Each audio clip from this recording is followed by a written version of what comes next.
నమస్కారం. RBN news కి స్వాగతం. హెడ్లైన్స్ చూద్దాం. సూర్యాపేట జిల్లాలో అకాల వర్షం, తడిసిన ధాన్యం.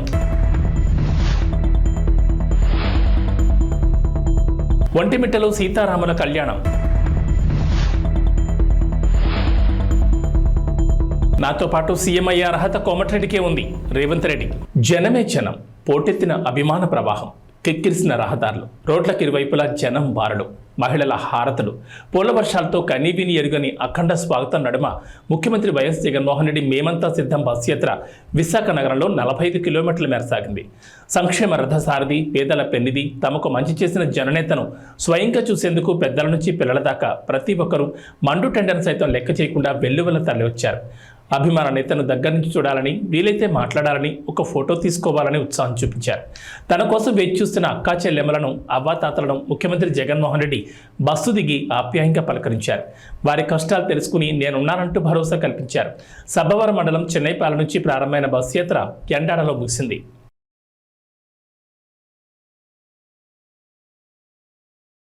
2024 సార్వత్రిక ఎన్నికలకు సమయం దగ్గర పడుతున్న నేపథ్యంలో ఏపీలో రాజకీయాలు రోజురోజుకి వేడెక్కుతున్నాయి. ఎన్నికల సమరం కీలక దశకు చేరిన క్రమంలో పొలిటికల్ హీట్ పీక్స్ చేరింది. సంక్షేమ పథకాలే తనను గెలిపిస్తాయని ధీమాతో ఉన్న జగన్ ఒకవైపు, జగన్ను గద్దెంచడమే లక్ష్యంగా బీజేపీతో పొత్తు పెట్టుకున్న చంద్రబాబు, పవన్ కళ్యాణ్ మరోవైపు వెరసి రాష్ట్రంలో హోరాహోరీ పోరు నెలకొంది. ఇదిలా ఉండగా మెగాస్టార్ చిరంజీవి కూటమి అభ్యర్థులకు మద్దతు ఇవ్వడం, కూటమికి ఓటేయాలని ప్రజలకు పిలుపునివ్వడం ప్రస్తుతం హాట్ టాపిక్గా మారింది. కూటమికి చిరంజీవి మద్దతు ఇవ్వడంపై వైసీపీ ప్రధాన కార్యదర్శి సజ్జల రామకృష్ణారెడ్డి స్పందించారు. ఈ అంశంపై మీడియా అడిగిన ప్రశ్నకు బదిలిస్తూ కీలక వ్యాఖ్యలు చేశారు సజ్జల. చిరంజీవి మద్దతు ఇవ్వడం తమ పార్టీకి మంచిదని, జగన్ వ్యతిరేక శక్తులన్నీ ఒకటయ్యాయని ఇప్పుడు ఒక క్లారిటీ వచ్చిందని అన్నారు. పవన్ కళ్యాణ్ రాజకీయాల్లో ఎందుకున్నారో ఆయనకే తెలియదని, ఆయన పరిపక్వత లేని వ్యాఖ్యలు చేయడంలో వింతే వెళ్ళేదని అన్నారు. జగన్ను నేరుగా ఎదుర్కోలేకనే కూటమి కుట్రలకు పాల్పడుతోందని అన్నారు సజ్జల. ఎన్ఆర్ఐ యుఎస్ఏ స్పెసిఫిక్గా యుఎస్ విభాగానికి చెందిన ఎన్ఆర్ఐ మిత్రులు 13 వెహికల్స్కు, ప్రచార రథాలకు స్పాన్సర్ చేస్తూ మొత్తం తయారు చేయించారు. వాటిని ఇప్పుడే జెండా ఊపి ప్రారంభించి నియోజకవర్గాలకు పంపారు. ఇది పూర్తిగా ఎవరూ అడిగింది కాదు. స్వచ్ఛందంగా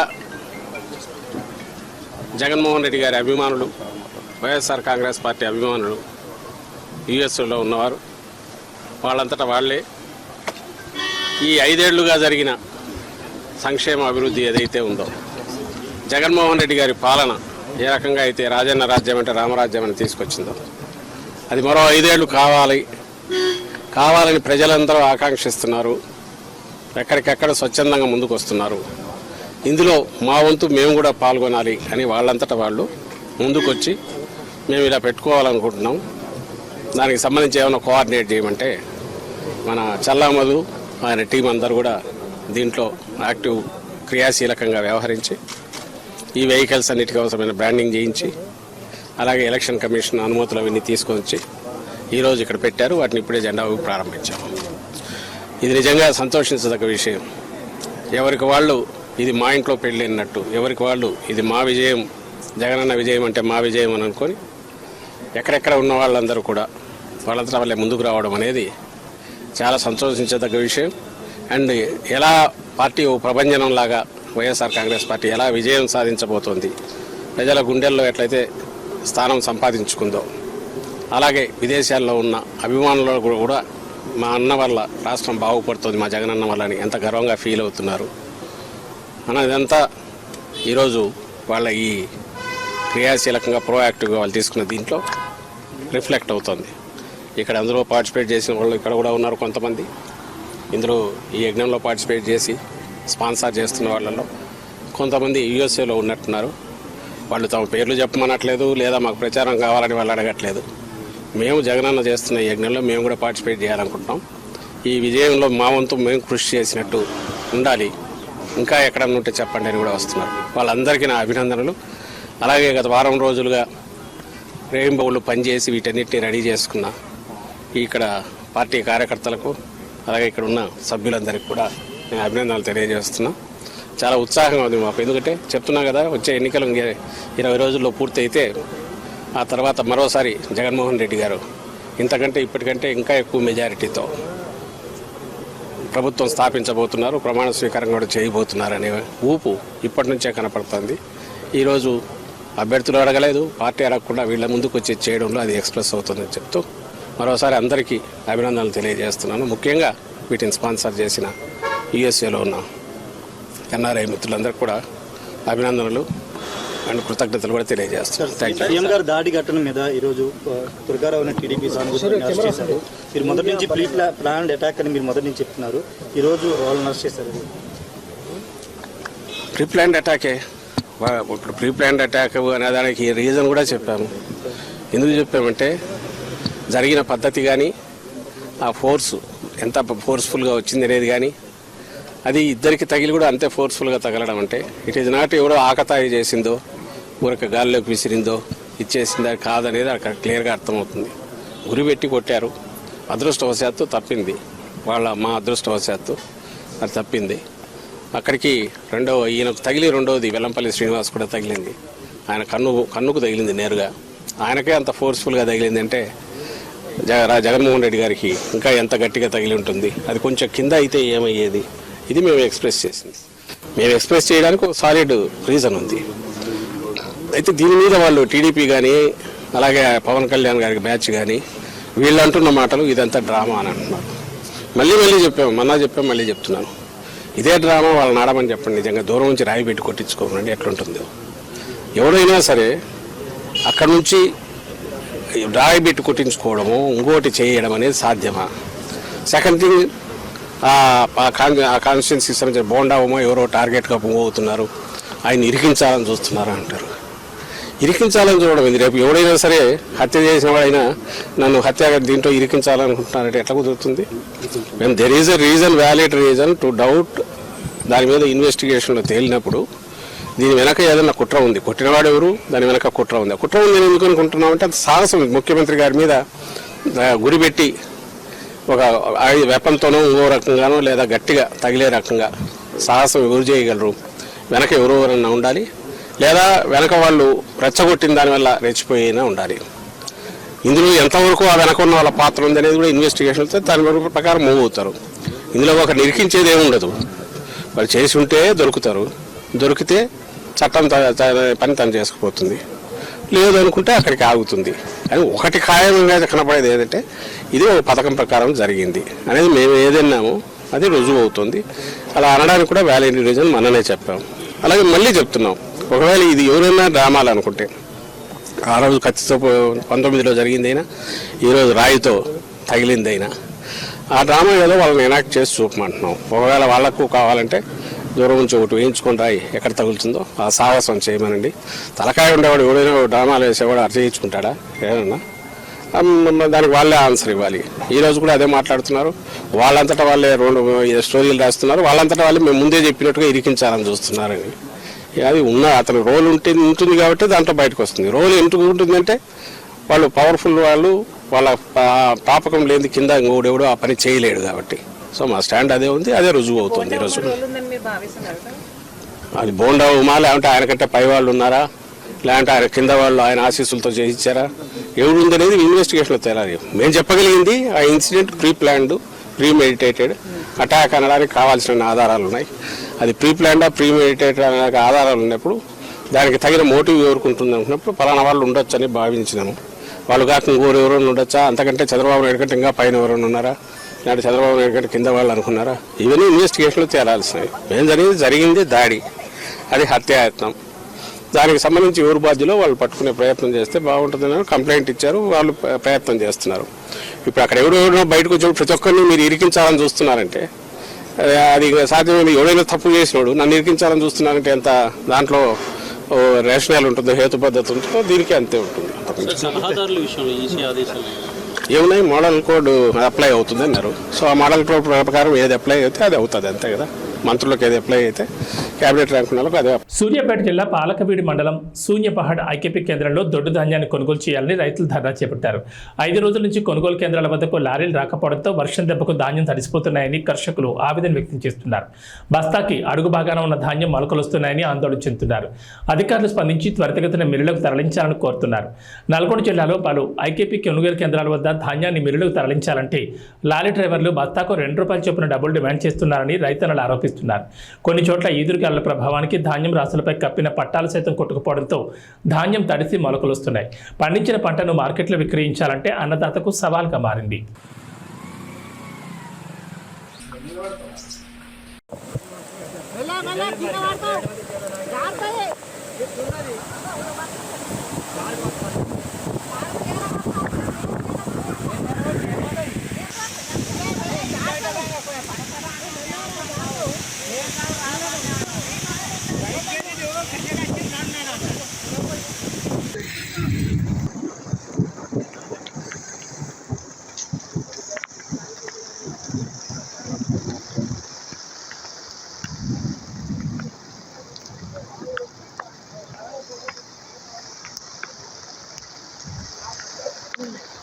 దాంట్లో ముందొస్తే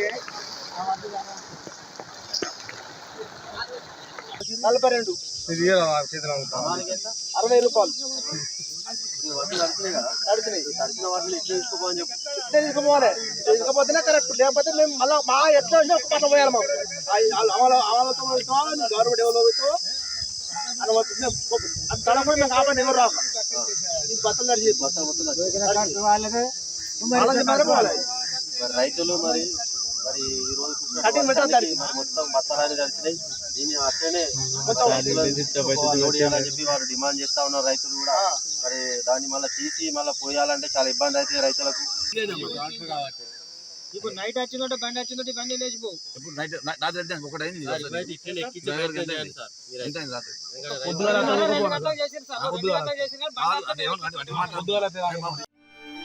స్థానిక ఎమ్మెల్యే దుర్గం చిన్న చూడిగో, నువ్వు వచ్చి 3 రోజులు 4 రోజులు అది ఓపెన్ చేసిపోయినావు.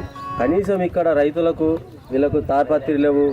మరి అదేవిధంగా మరి స్థానిక ఉన్నటువంటి సర్పంచులు కానీ ఎంపీడీ కానీ ఎవరు వచ్చి ఇక్కడ రైతులను మరి భరోసించలేదు ఇప్పటి వరకు కూడా. మరి 2 రోజుల వర్షాలు కురుస్తూ ఉన్నాయి. మరి వడ్లు మొత్తం ముద్దాయినాయి. దీనికి రైతులకు మీరు నష్టపరిహారం ఎకరానికి ₹20 ఇవ్వాలని చెప్పి నేను భారతీయ జనతా పార్టీ డిమాండ్ చేస్తూ ఉన్నా. మరి అదేవిధంగా ఇంకా 3 రోజుల దాకా ఫుల్ వర్షాలు ఉన్నాయి. కనీసం ఇక్కడ ఉన్నటువంటి స్థానికులు కానీ రైతులను ఇంత ఘోరంగా మీరు చేయడం సరికాదు. మీరు వెంటనే స్పందించి ఇప్పటికైనా కూడా రైతులను మీరు ఆదుకోవాలని చెప్పి మేము డిమాండ్ చేస్తూ ఉన్నాం. మరి ఎందుకంటే ఇంకా 2-3 రోజులకు అకాల వర్షాలు బాగా ఉన్నాయి. మరి రైతులు ఈ ముద్దైనటువంటి మీరు వెంటనే స్పందించి ఈ 2-3 రోజులు ఖాళీ చేయాలని చెప్పి మేము డిమాండ్ చేస్తూ ఉన్నాం. పొన్నమి వెలుగుల్లో కోదండరాముడి కళ్యాణం నిర్వహించనున్నారు. సాయంత్రం 6:30 నుంచి రాత్రి 8:30 వరకు పౌర్ణమి రోజున పండు వెన్నెల్లో రాములోరి కళ్యాణోత్సవం జరగనుంది. ఒంటిమిట్ట కోదండరామస్వామి ఆలయంలో నవమి బ్రహ్మోత్సవాలు అంగరంగ వైభవంగా సాగుతుండగా అందులో భాగంగా చైత్ర పౌర్ణమి రోజు రాత్రి స్వామివారికి కళ్యాణం జరిపించడం ఒంటిమిట్టలో ఆనవాయితీగా వస్తోంది. ఈ నేపథ్యంలో జరిగే కళ్యాణం కోసం ఒంటిమిట్ట సర్వాంగ సుందరంగా ముస్తాబైంది. ఇక ఒంటిమిట్ట ఆలయం కడప నుంచి తిరుపతి వైపు వెళ్లే రహదారికి పక్కనే ఉండడంతో కళ్యాణోత్సవం దృష్ట్యా ఆ ప్రాంతంలో ట్రాఫిక్ దారి మళ్లించారు. ఒంటిమిట్ట కోదండరాముడి కళ్యాణోత్సవం సందర్భంగా కడప తిరుపతి మధ్య భారీ వాహనాలు దారి మళ్లించారు. శ్రీలంకలోని ఉవా ప్రావిన్స్లో మోటార్ రేస్ జరుగుతున్నప్పుడు కారు అదుపు తప్పి కింద పడడంతో కనీసం 7 మరణించారు. మరో 23 మంది తీవ్రంగా గాయపడ్డారు. ఆదివారం దీతలాభా పట్టణంలోని ఫాక్స్ హిల్ సూపర్ క్రాస్ ఈవెంట్లో ఈ ఘటన చోటు చేసుకుంది. మృతుల్లో 8 ఏళ్ల బాలుడు, 4 ట్రాక్ అసిస్టెంట్లు ఉన్నారని పోలీస్ అధికార ప్రతినిధి నిహాల్ తల్దోవా తెలిపారు. ది డైలీ మిర్రర్ షేర్ చేసిన సోషల్ మీడియాలో ఒక వీడియో అస్తవ్యస్తమైన దృశ్యాన్ని సంగ్రహించింది. ఎర్రటి కారు గుంపుతో ఢీకొనడానికి ముందు ప్రమాదాన్ని తగ్గించడానికి ట్రాక్ మార్షల్ సిగ్నలింగ్ చేయడం చూపిస్తోంది. ఫలితంగా భయంకరమైన అరుపులు వినిపించాయి.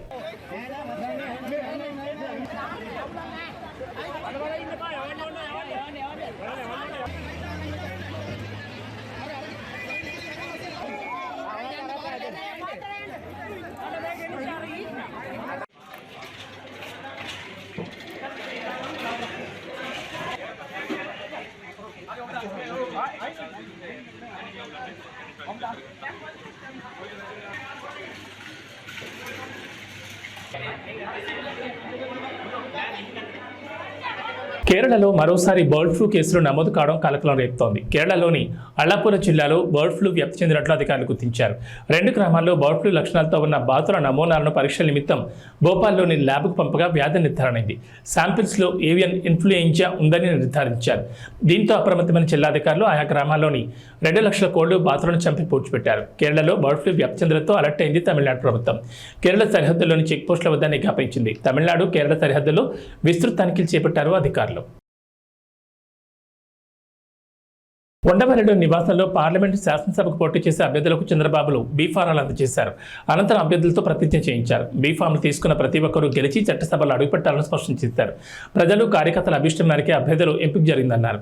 రాక్షసులతో యుద్ధం చేస్తున్నదని ప్రతి ఒక్కరూ సంకల్పంతో ముందుకెళ్లాలని తెలుగుదేశం అధినేత చంద్రబాబు అభ్యర్థులకు దిశానిర్దేశం చేశారు. రాష్ట్రానికి జగన్మోహన్ రెడ్డి ఏం చేశాడో చెప్పుకోలేక డ్రామాలు తెరతీస్తున్నారని విమర్శించారు. పెన్షన్ల విషయంలో జగన్ చేసిన కుట్రలు ఆడిన గులకరాయి డ్రామాను ప్రజలు చీకొట్టారని దుయ్యబట్టారు. ప్రజాగాళానికి వస్తున్న స్పందనే జగన్ పతనాన్ని చాటి చెప్తోందని ధీమా వ్యక్తం చేశారు.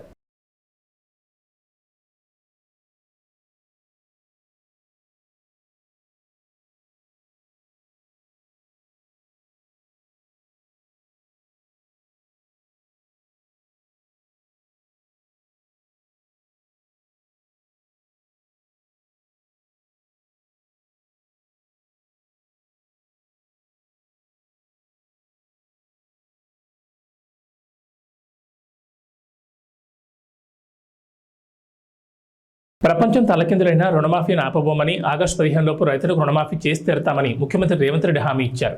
రుణమాఫీ పూర్తి చేసి ప్రజల రుణం తీర్చుకుంటామన్నారు. భువనగిరిలో చామల కిరణ్ కుమార్ రెడ్డికి మద్దతుగా రోడ్ షోలో కోమటిరెడ్డి సోదరులతో కలిసి పాల్గొన్న రేవంత్ రెడ్డి తర్వాత జరిగిన బహిరంగ సభలో భారత భాజపాలపై విమర్శలు గుప్పించారు. మోదీ దెబ్బకు దేశంలో ప్రజాస్వామ్య వ్యవస్థలన్నీ కుప్పకూలుతున్నాయన్న సీఎం దానికి భారత మద్దతు పలుకుతుందని మండిపడ్డారు. మోదీ వ్యవస్థలను చెరబెట్టి విపక్షాలను బెదిరించేందుకు వాడుకుంటున్నారని రేవంత్ విమర్శించారు. నెల రోజులకే కాంగ్రెస్ను గద్దెదించాలని కేసీఆర్ అంటున్నారని 10 ఏళ్లుగా తెలంగాణకు అన్యాయం చేస్తున్న మోదీని గద్దెదించాలని ఎందుకు అన్నారు లేదని ప్రశ్నించారు. రైతులకు కాంగ్రెస్ ప్రభుత్వం అండగా ఉంటుందని రేవంత్ భరోసా ఇచ్చారు. సభలో తన తర్వాత ముఖ్యమంత్రి అయ్యే అర్హత కోమటిరెడ్డి వెంకటరెడ్డికే ఉందని రేవంత్ రెడ్డి కీలక వ్యాఖ్యలు చేశారు. మిత్రులారా, మీరు ఒక్క 10 నిమిషాలు నిశ్శబ్దంగా సావధానంగా వింటే మనం చాలా విషయాలు మాట్లాడుకోవాల్సిన అవసరం ఉంది. మన భువనగిరి, మన నల్గొండ జిల్లా భవిష్యత్తు ప్రణాళికలను మనం మాట్లాడుకునే నిర్ణయం తీసుకోవాల్సిన అవసరం ఉన్నది. మిత్రులారా, 15 నిమిషాలు సావధానంగా వినాల్సిందిగా మిత్రులను కోరుకుంటూ, నల్గొండ జిల్లా అన్నా భువనగిరి ప్రాంతమన్నా సర్దారు సర్వాయి పాపన్న గౌడు మొట్టమొదట గుర్తొస్తాడు. దొడ్డి కొమరయ్య గుర్తొస్తాడు. చాకలి ఐలమ్మ గుర్తొస్తుంది. రావి నారాయణ రెడ్డి గుర్తొస్తాడు. బద్దం నరసింహారెడ్డి గుర్తొస్తాడు. మల్లు స్వరాజ్యం గుర్తొస్తుంది. ఆరుట్ల రామచంద్రారెడ్డి గుర్తొస్తాడు. ఆరుట్ల కమలాదేవి గుర్తొస్తుంది. ధర్మ భిక్షం గుర్తొస్తాడు. కొండా లక్ష్మణ్ బాపూజీ గుర్తొస్తాడు. ఆనాడు సోదరిమణి బెల్లి లలిత గుర్తొస్తుంది. భువనగిరి గడ్డ అంటే గుత్పల సంఘం పెట్టిన దొడ్డి కొమరయ్యను ఈ ప్రాంతం ఎప్పటికీ మరవదు. మిత్రులారా, ఇవాళ నేను మీతోని మనసు విప్పి మాట్లాడదలుచుకున్నా. ఈ తెలంగాణ రాష్ట్రం ఆనాడు హైదరాబాదు సంస్థానం ఆదిలాబాదు జిల్లాలో కొమరం భీం రామ్జీ గోండు జల్ జమీన్ జంగల్ అని భూమి కోసం, భుక్తి కోసం, విముక్తి కోసం వాళ్ళు మొదలుపెట్టిన పోరాటం ఈ నల్లగొండ గడ్డ మీద మా ఎర్రజెండా సోదరులు సాయుధ రైతాంగ పోరాటం మొదలుపెట్టి నిజాంల నుంచి, రజాకర్ల నుంచి హైదరాబాదు సంస్థానానికి విముక్తి కలిగించారు. ఈ గడ్డ పోరాటాలకు స్ఫూర్తి. ఈ గడ్డ బానిసతత్వానికి అడ్డంగా నిలబడి నీ బాంచం దొర అనే విధానాన్ని స్వస్తి పలికి ఈ ప్రాంతాన్ని దొరల గడీల నుంచి బంధ విముక్తుల్ని చేసింది ఈ ప్రాంతం. మరి ఇవాళ కుంభం అనిల్ రెడ్డి అధ్యక్షతన చామల కిరణ్ రెడ్డి పార్లమెంట్ నామినేషన్కి నాతో పాటు పెద్దలు కోమటిరెడ్డి వెంకటరెడ్డి గారు, కోమటిరెడ్డి రాజగోపాల్ రెడ్డి గారు, వేముల వీరేశం గారు, మందుల సామెల్ గారు, సోదరుడు మల్రెడ్డి రంగారెడ్డి గారు, కొమ్మూరు ప్రతాప్ రెడ్డి గారు, అదేవిధంగా జిల్లా పార్టీ అధ్యక్షులు, మండల పార్టీ అధ్యక్షులు, గ్రామ శాఖ అధ్యక్షులు, కాంగ్రెస్ పార్టీ కార్యకర్తలతో పాటు పెద్దలు, సిపిఐ నాయకులు మల్లా పల్లా వెంకటరెడ్డి గారు, అదేవిధంగా చెప్తాను జర్రాగు, మీ అందరినీ ఉదయం నుంచి ఉత్సాహపరిచి మీలో ఒకటిగా ఉన్న బీర్ల ఐలయ్య గారు, కుంభం అనిల్ రెడ్డి గారు ఇంత పెద్ద కార్యక్రమాన్ని ఏర్పాటు చేసి భువనగిరి కోట కాంగ్రెస్ కంచు కోట నిరూపించినందుకు మీకందరికీ మనస్ఫూర్తిగా అభినందనలు. మిత్రులారా, ఇవాళ మీరు ఆలోచన చేయండి, పోటీలో నిలబడ్డ అభ్యర్థులు ఎవరు, వాళ్ళ గుణగణాలేంది, వాళ్ళు గతంలో ఎక్కడుండిరి, ఎట్లుండిరి, ఎన్నికల్లో గెలిస్తే వాళ్ళు చేసింది ఏంది ఒక్కసారి ఆలోచన చేయండి.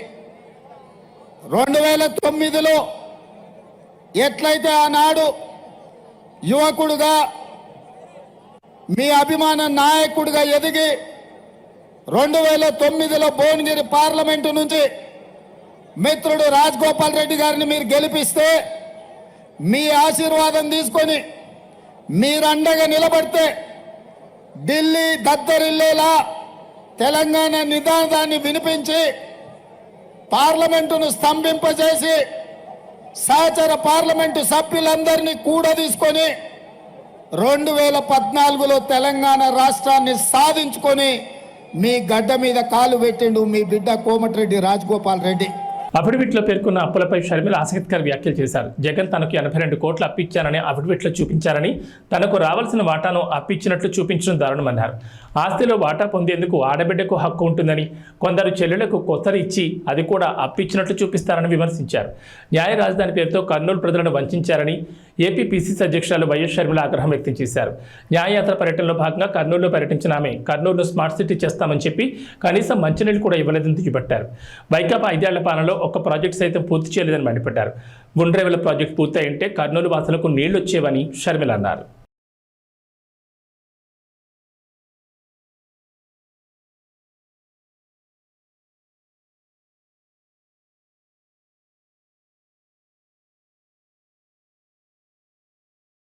ఆక్వా పరిశ్రమను జగన్ సమూలంగా ముంచారని, కూటమి అధికారంలోకి రాగానే లాభసాటిగా సాగేలా చూస్తామని జనసేన అధినేత పవన్ కళ్యాణ్ హామీ ఇచ్చారు. కేంద్రం సహకారం లేకపోతే రాష్ట్రాభివృద్ధి అసాధ్యమన్నారు. వైకాపా నేతలకు డబ్బులు ఎక్కువైపోయి అహంకారంతో మాట్లాడుతున్నారని మండిపడ్డారు. చిరంజీవి కూటమి నేతలకు మద్దతు ప్రకటించగానే సజ్జల రామకృష్ణారెడ్డి ఎంతమంది కలిసినా లెక్కలేదంటున్నారని మండిపడ్డారు. పశ్చిమ గోదావరి జిల్లా నరసాపురంలో వారాహ విజయబేరి బహిరంగ సభలో పవన్ పాల్గొన్నారు. నదులు అనుసంధానం చేసి ఆంధ్రప్రదేశ్లో వలసలు పస్తులు లేకుండా చేయడమే ఎన్డీఏ కూటమి లక్ష్యమని పవన్ కళ్యాణ్ స్పష్టం చేశారు. కేంద్ర మద్దతు లేకుండా ఏపీ అభివృద్ధి సాధ్యం కాదన్నారు. ప్రజల భవిష్యత్తు కోసమే కూటమి నిలబడిందని గుర్తు చేశారు.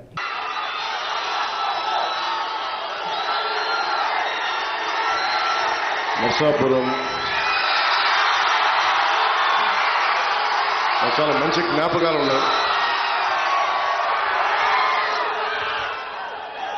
మన వారాహి సభలో కూడా చెప్పాను, తప్పిపోతే నరసాపురంలో చిన్నప్పుడు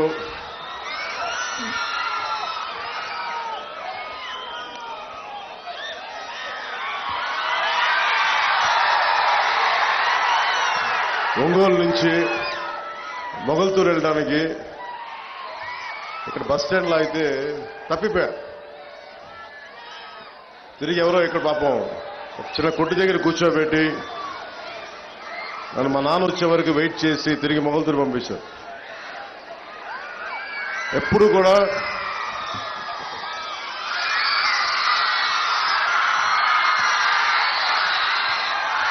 నాకు నర్సపూరు మొగల్తూరు చాలా తీపి జ్ఞాపకాలు. పోయిన సంవత్సరం పోయిన ఎన్నికల్లో 2019 ఎన్నికల్లో ఇక్కడే మన నర్సాపురంలో ఆరోగ్యం బాగలేక పడిపోయినా వచ్చి ఆ రోజు మాట్లాడి మీతో మనస్ఫూర్తిగా మీతో పంచుకున్నందుకు నాయకర్ గారికి చాలా తక్కువ ఓట్లతో ఓడిపోయారు. ఆయన కష్టమైన సమయంలో కూడా మీరు అండగా నిలబడ్డారు. నర్సాపురం ప్రజలు గుండెల్లోకి తీసుకున్నారు. ఇది 2024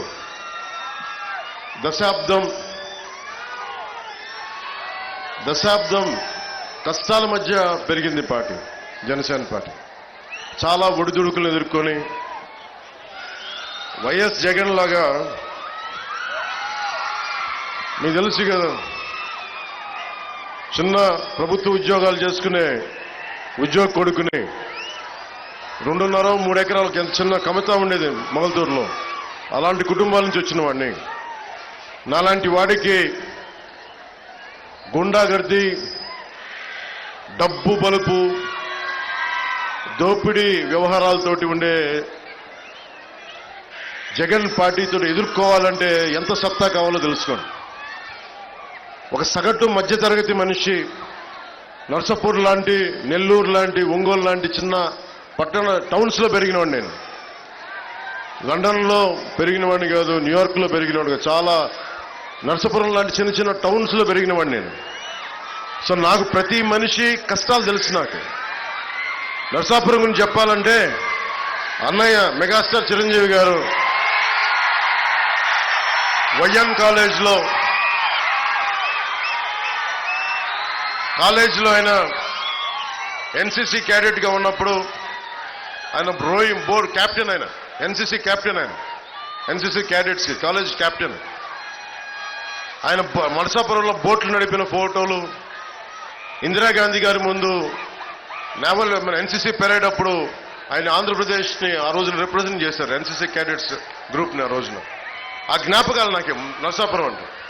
అలాంటి నర్సాపురంకి నటుడుగానే కాకుండా ఒక రాజకీయ నేపథ్యంలో పార్టీ పెట్టి నేను ఈ రోజున మిమ్మల్ని ఓట్లాడు మీకు మా నాయకుడు నాయకర్ గారిని గెలిపించమని గాజు గ్లాస్ గుర్తు మీద అడుగుతున్నానంటే అది నిజంగా దైవ సంకల్పం. నాకు సగటు మనిషిని నేను. అలాంటి నేను మీ అందరి ఆశీస్సులతోటి ఒక దశాబ్దంగా దెబ్బలు తింటా ఉన్నాను. ఓడిపోయాను 2 చోట్ల. కానీ నిలబడ్డానంటే చెక్కు చెదరని మీ అభిమానం, చెక్కు చెదరని మీ ప్రేమ, ఆడబిడ్డలు, ఆడపడుచులు, యువతులు, తల్లులు, ఇక్కడే కాదు దారి పొడవుతా ప్రేమాభిమానాలు, నీరాజనాలు. ఇందాక నుంచి చూస్తా ఉన్నాను. ఆ పక్క నుంచి సభ జరుగుతున్నంతసేపు, నుంచినంతసేపు దాదాపు అరగంట సేపు హారతులు పడుతూనే ఉన్నారు. మా ఆడపడుచులకి, మా అక్క చెల్లెళ్ళకి, యువతులకి కృతజ్ఞత అభివందనాలు. ఈ ఎన్నికలు చాలా కీలకమైనవి. మీరు ఊహించుకుంటే 2019లో వచ్చాం. ఈరోజు కాలం గిర్రం తిరిగిపోయింది. మీ భవిష్యత్తు కావాలి. మీ భవిష్యత్తు కోసం నిలబడి ఉన్నాం. మీ బంగారు భవిష్యత్తు కోసం. నేను చాలా కష్టపడి చాలా పెద్దలందరితో మాట్లాడి ఎన్డీఏ అలయన్స్ని తీసుకురావడానికి కూడా ముఖ్య కారణం మనకి కేంద్రం సపోర్ట్ లేకపోతే ఆంధ్రప్రదేశ్ని అభివృద్ధి చేయలేము. మాకెవ్వరి మీద కేసులు లేవు. జగన్ లాగా నా మీద 32 కేసులు లేవు నా దగ్గర. నేను అడిగితే, రిక్వెస్ట్ చేస్తే ఆంధ్రప్రదేశ్ అభివృద్ధి గురించి మాట్లాడతాను తప్ప ఇంక దేని గురించి మాట్లాడను. అలయన్స్ కూడా అమిత్ షా గారిని, ప్రధానమంత్రి గారిని, మిగతా నడ్డా గారిని, అందరి నాయకులు ఒకటి అడిగాను. 5 కోట్ల మంది ఆంధ్రప్రదేశ్ ప్రజల భవిష్యత్తు మీరు నిలబడాలి. మీరు మమ్మల్ని నమ్ముకొనున్నారు ప్రజలు. మీ ఆశీస్సులు కావాలంటే చాలా పెద్ద మనసుతోటి వచ్చి ఈరోజు నిలబడ్డాను. కాంగ్రెస్ పై చేస్తే చూస్తూ ఊరుకోవడానికి తాను జైపాల్ రెడ్డి జానారెడ్డిని కాదని తమ ప్రభుత్వం జోలికి వస్తే మాడి మసైపోతారని ముఖ్యమంత్రి రేవంత్ రెడ్డి హెచ్చరించారు. డిసెంబర్లో కేసీఆర్ను గద్దించామని ఇక మోదీని దించే సమయం వచ్చిందన్నారు. మెదక్లో కాంగ్రెస్ అభ్యర్థి నామినేషన్ ర్యాలీలో పాల్గొన్న సీఎం నియోజకవర్గంలో నాడు ఇందిరాగాంధీ గెలుపు చేసిన అభివృద్ధిని వివరించారు. రుణమాఫీ చేయడమే కాకుండా రైతులకు బోనస్ ఇచ్చి తీరుతామని పునరుద్ఘాటించారు. మెదక్ పట్టణంలో కాంగ్రెస్ పార్టీ అభ్యర్థి నీలం మధు ముదిరాజు నామినేషన్ ప్రక్రియ మెదక్ శాసనసభ్యుడు యువమిత్రుడు రోహిత్ అధ్యక్షతన ఏర్పాటు చేసిన ఈ భారీ బహిరంగ సభలో ముఖ్య అతిథులుగా పెద్దలు మా అన్న దామోదర్ రాజ నరసింహ గారు, మా సోదరిమణి కొండ సురేఖ గారు, మా మిత్రుడు పొంగులేటి శ్రీనివాసరెడ్డి గారు, మీ అందరి అభిమాన నాయకుడు జగ్గారెడ్డి గారు, మా మిత్రుడు నాకు అత్యంత సన్నిహితుడు మైనంపల్లి హనుమంతరావు గారు, దుబ్బాక నుంచి చెరుకు శ్రీనివాసరెడ్డి గారు. అవి బులెటిన్ విశేషాలు. నమస్కారం.